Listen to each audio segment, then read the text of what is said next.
ভাবছি আজকে কিছু একটা বানানো যাক। আলু খিচুড়ির রেসিপি বানাই। ছাড়িয়ে নিয়ে একটা বাটি দিলাম, তারপরে দুটো আলু কেটেছি, মাঝখান থেকে ছিঁড়ে দিয়েছি। এটা সিদ্ধ হওয়ার জন্য আমি পরিমাণ মতো জল দিয়ে দিলাম। এটা বেশ সিদ্ধ হোক একটু। দেখো আমাদের আলুটা সিদ্ধ হয়ে গেছে, দেখে নিই। হ্যাঁ সিদ্ধ হয়ে গেছে। এবার আমি এটাকে নামিয়ে নেব। আলুটাকে ছাড়িয়ে নিচ্ছি। কি করুন বাবা,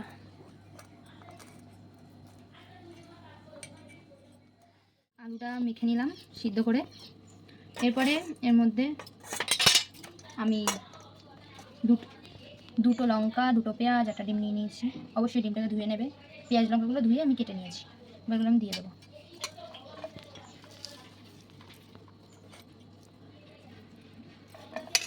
তোমরা চাইলে আরও একটু কুচি কুচি করতে পারো, আমি নর্মাল কুচি করেছি পেঁয়াজটাকে।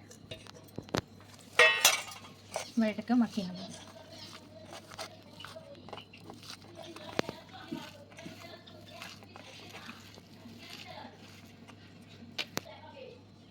এরপর 2 চামচ বেসন নিয়ে নেব।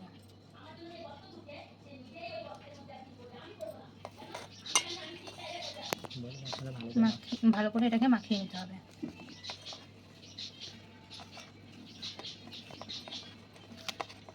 আমার এখানে একটা আলুতে 2 চামচ লেগেছে, তোমরা চাইলে বেশি দিয়েও করতে পারো।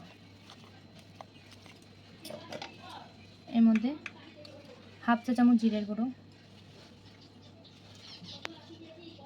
হাফ চা চামচ মতো হলুদ গুঁড়ো, পরিমাণ মতো লবণ, তোমরা স্বাদ বুঝে দেবে। দিয়ে এটাকে ভালো করে মাখাতে হবে।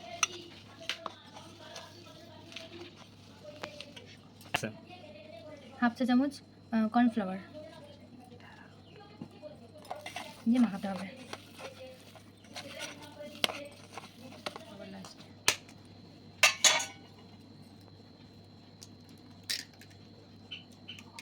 নাকি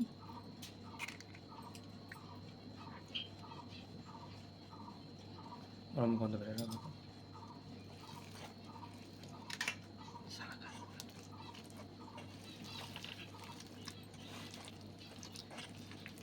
ডিমটা দিয়ে আমরা পুরোটা মাখিয়ে নেব।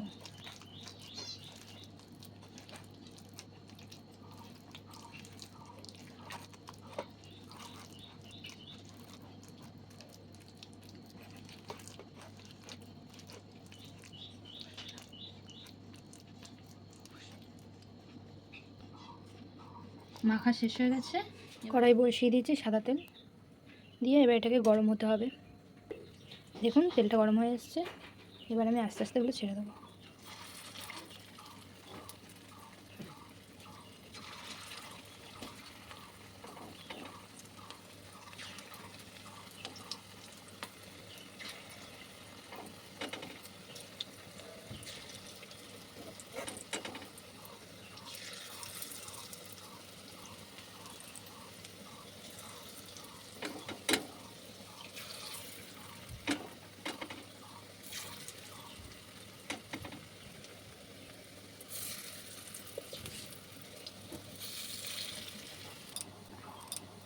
এবার গ্যাসটা আমরা লো ফ্লেমে করে নেব। একটু ভাজা হয়ে গেলে আমরা এই যে বড়াটাকে উল্টে দেবো। দেখুন হালকা লাল লাল কালার হয়ে এসছে।